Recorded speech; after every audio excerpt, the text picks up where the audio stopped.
Je voudrais saluer tous les élus qui sont présents. J'ai vu des maires, j'ai vu mon collègue Serge Plumeran, maire de Villejuste, ville qui accueille notre syndicat, historiquement, depuis le début. Merci de ton accueil, Serge. J'ai vu plein d'autres élus encore, des maires adjoints, des conseillers municipaux, délégués. Il y a le président du CIAVI qui est là, Michel Barré qui est là, bien entendu. Il y a de nombreux partenaires du SIOM qui sont présents. J'ai vu notre prestataire VEA, j'ai vu Patrec, j'ai vu Dalkia, j'ai vu Zimover, j'ai vu des représentants de la CEMARDEL, j'ai vu un représentant du président du CIREDEM qui est là également aujourd'hui. Donc vous êtes très nombreux dans notre petit... j'ai vu Patrice Gilbon, maire de Villiers-le-Bacle. Tous nous font merci de votre présence. Alors,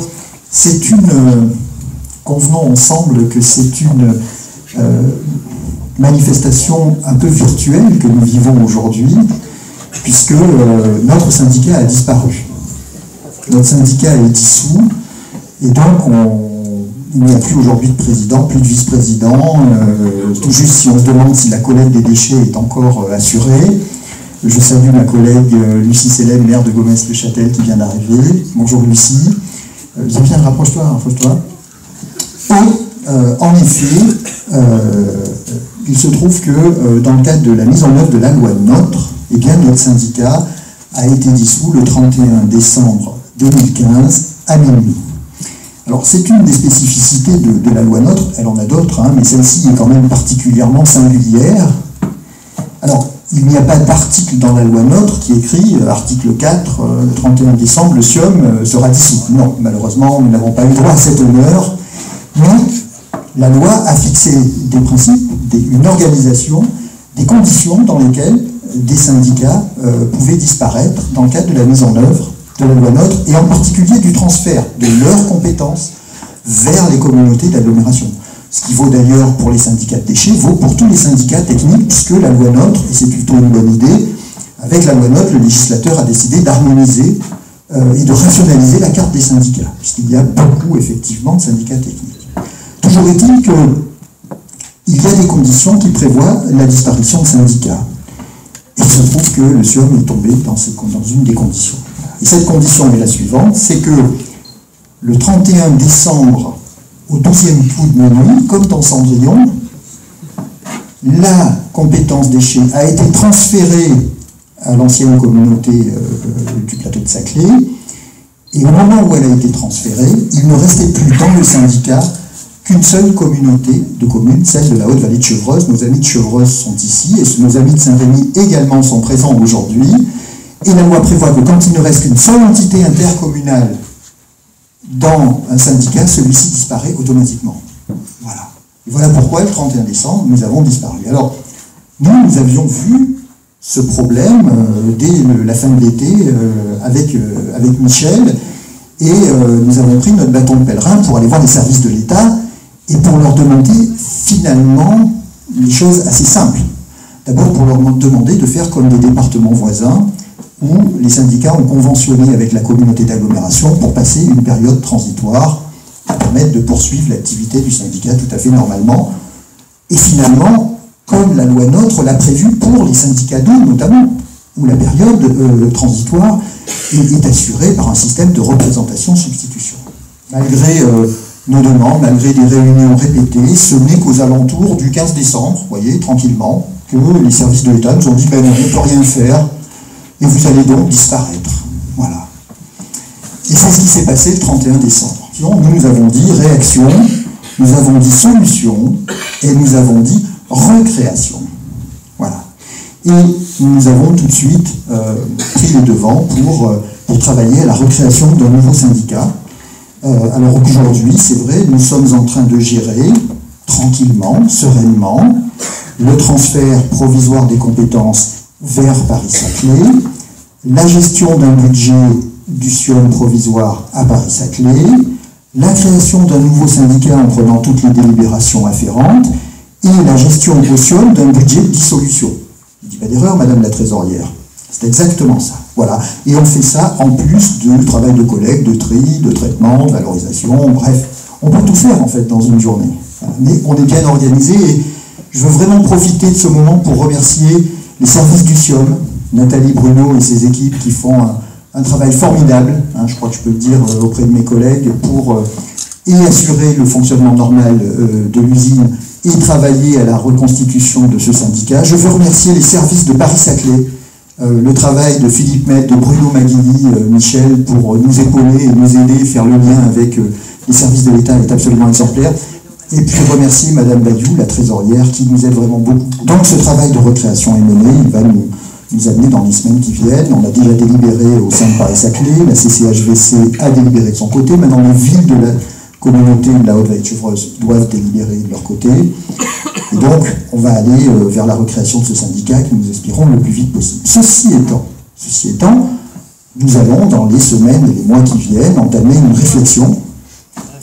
réflexion sur l'évolution territoriale des syndicats de déchets, tout simplement parce que c'est vrai que la loi NOTRe favorise cette réflexion, et qu'au même titre qu'elle va être menée pour les syndicats d'eau ou d'assainissement ou d'électricité, qu'elle a déjà commencé d'ailleurs dans certaines instances, Jean Pellemont est bien placé pour le savoir au sein de la commission départementale de coopération intercommunale, eh bien nous allons mener cette réflexion.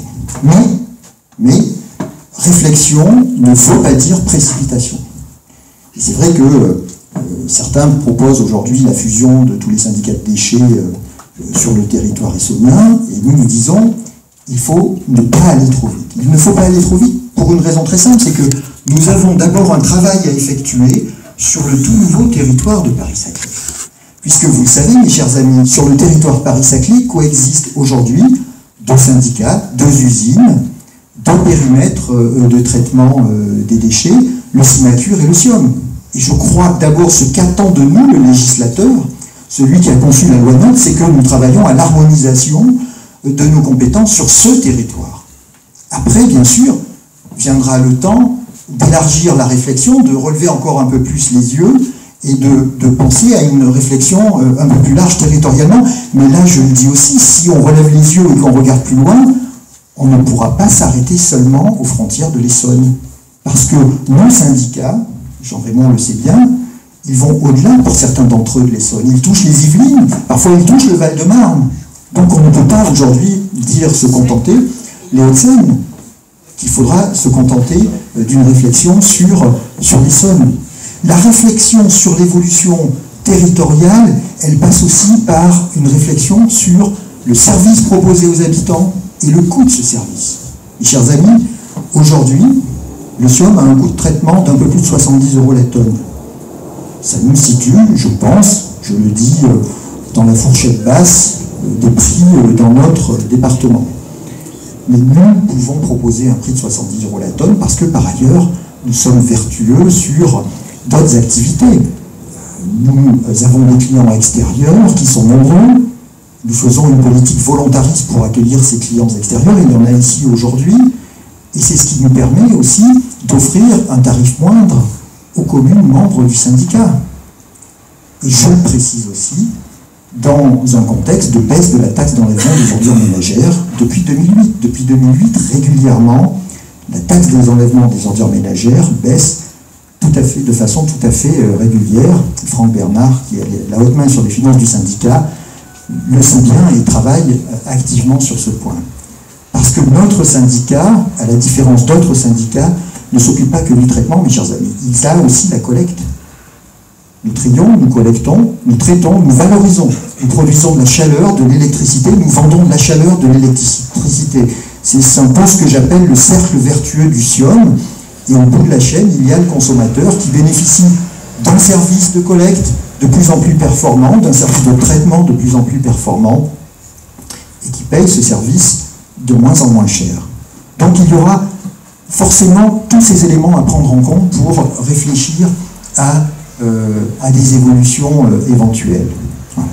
Et puis ce syndicat, je le disais, il est vivant, même si nous sommes dans une période transitoire, nous allons de l'avant et nous avons beaucoup de projets pour l'année à venir. Une nouvelle déchetterie pour le territoire du SIOM. C'est devenu indispensable. Notre déchetterie qui est située juste là, à quelques pas, est aujourd'hui à saturation. Il nous faut un nouvel équipement et nous allons installer ce nouvel équipement sur le plateau de Saclay, au cœur de l'opération d'intérêt national. Et nous travaillons activement pour mener à bien ce projet avec le PPS. Je salue Antoine Duswich de l'EPPS qui suit ce projet pour le PPS et qui travaille ardemment dessus. On est en relation étroite. Et nous allons adjoindre à cette déchetterie une ressourcerie. Voilà. Parce que nous travaillons en lien étroit avec les centres d'enseignement et de recherche. Et ce qui fait la novation de ce projet, c'est d'installer l'économie sociale et solidaire au niveau du monde étudiant, au niveau du monde de la recherche. C'est un projet magnifique et nous sommes en train d'avancer avec tous les collègues du syndicat. Le deuxième projet, c'est l'appel à projet que nous avons remporté auprès d'Éco-Emballage. J'ai vu Olivier Leclèche. Bonjour Olivier Leclèche, c'est un ancien de la maison, il est resté très longtemps dans la maison et je tiens à le remercier parce que c'est bien de savoir chez Éco-Emballage qu'on est bien épaulé. Donc nous avons remporté cet appel à projet qui va nous permettre d'améliorer la collecte du verre et le tri des emballages. La collecte du verre, puisque nous allons bénéficier de subventions importantes de la part d'Éco-Emballage pour acheter, tenez-vous bien, plus de 60 nouveaux conteneurs verts dont nous allons équiper le territoire d'ici quelques mois. Les appels d'offres sont lancés, donc ça va être un vrai plus pour la collecte du verre. Et puis le deuxième, c'est bien entendu l'extension des consignes de tri sur les emballages. Et ça aussi, c'est très important. Nous allons, dans la cuisine, au deuxième semestre de cette année, dans nos cuisines, nous trierons à part les emballages, les pots de yaourt, pour les petits ronds dans le bac jaune. Voilà. Et ça, nous allons améliorer. Nous sommes dans l'amélioration constante de la collecte. Et cet appel à projet est passionnant parce que c'est un appel à projet qui met en lien tous les partenaires. Éco-Emballage, qui va nous financer. Paprec, j'ai vu Erwan Lemer, il est où? Erwan Lemer, Paprec, voilà. Ils sont en train de travailler à la mise en œuvre d'une nouvelle chaîne de tri au Blanc-Ménil, qui est l'usine dans laquelle ils traitent nos bacs jaunes. Et ils recevront une subvention d'Éco-Emballage pour construire cette chaîne. Et quand la chaîne sera prête, nous amènerons le nouveau tri sur cette chaîne et nous percevrons une subvention de 800 € la tonne de la part d'Éco-Emballage. Voilà. On améliore encore la qualité du tri, on améliore les conditions de traitement. On est vraiment dans ce cercle vertueux dont je parlais tout à l'heure et qui est si important pour le territoire et qui apporte une qualité supplémentaire à nos concitoyens. On est vraiment dans cette politique-là. Donc ce sont deux projets tout à fait passionnants que nous allons mettre en œuvre cette année. Un autre projet que nous allons mettre en œuvre, nous allons mettre à l'essai la collecte des encombrants sur rendez-vous. On ne peut plus continuer aujourd'hui la collecte des encombrants telle qu'elle est organisée. Cela crée de nombreuses nuisances, c'est compliqué. Et nous allons travailler avec Veolia, notre partenaire, j'ai vu M. Amar, nous allons mettre en place cette collecte à l'essai sur 6 communes du territoire dans le deuxième trimestre. Et si cela s'avère concluant, eh bien, tout simplement, nous le généraliserons puisque en 2017, nous serons en appel d'offres pour renouveler le contrat de collecte. Et dans ces conditions, nous généraliserons la collecte sur rendez-vous. Et je pense que ce sera un plus pour les habitants aussi du territoire. Voilà donc pour ces 3 projets. Et puis je vais finir par le plus beau, c'est-à-dire celui dans lequel nous nous trouvons aujourd'hui.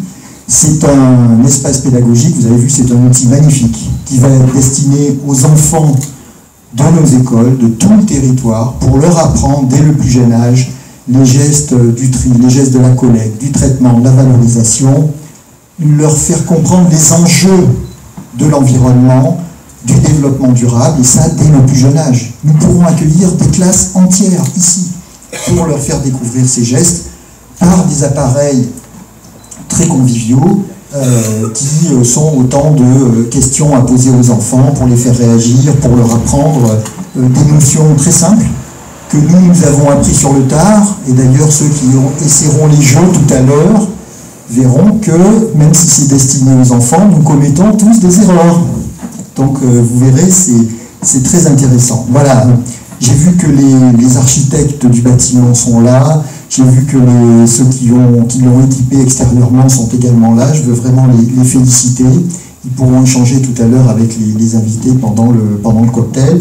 C'est un magnifique bâtiment, et puis je dirais qu'il est à l'image du SIOM, il est neuf, il est jeune, il est volontaire, il est tourné vers l'avenir, et il est ouvert aux autres. Voilà, donc il est bien à l'image de notre syndicat aujourd'hui. Je voudrais, avant de terminer, remercier tous les agents du syndicat, tous les agents du SIOM qui sont ici, pour beaucoup d'entre eux, qui sont très mobilisés. Et puis, je voudrais évidemment, en ce jour, j'ai une pensée forcément pour tous les présidents qui ont œuvré pour ce syndicat depuis sa création en 1959. Il y a eu Robert Trimbach, il y a eu Paul Loridan, il y a eu Michel Petcha, il y a eu Marie-Hélène Aubry, il y a eu Yves Faure, mon prédécesseur. Tous ont travaillé ardemment pour faire de ce syndicat ce qu'il est aujourd'hui. Et nous voulons poursuivre dans cette action, nous voulons aller encore de l'avant, nous inscrire modestement dans leur pas. Et en tout cas, c'est avec beaucoup de plaisir, de joie, de fierté que nous vous souhaitons une excellente année 2016, pleine de surprises. C'est bien aussi qu'il y ait des surprises, comme ça nous oblige à être réactifs, et plein de bonheur personnel, professionnel, et puis maintenant, passons un moment de convivialité. Merci beaucoup. Alors, nous allons maintenant procéder au dévoilement de la plaque d'inauguration. Je vais le faire avec les élus restés là, et Michel Bournin, puisque c'est Michel Bournin, président de Paris-Saclay. Il se trouve que Paris-Saclay est, osons-le, l'actionnaire majoritaire du syndicat. Et donc, c'est avec Michel et les vice-présidents que nous allons dévoiler cette plaque. Alors, est-ce que tout le monde est prêt? Venez, vous êtes venus. Patricia, allez, on ouvre tous ensemble. 1, 2...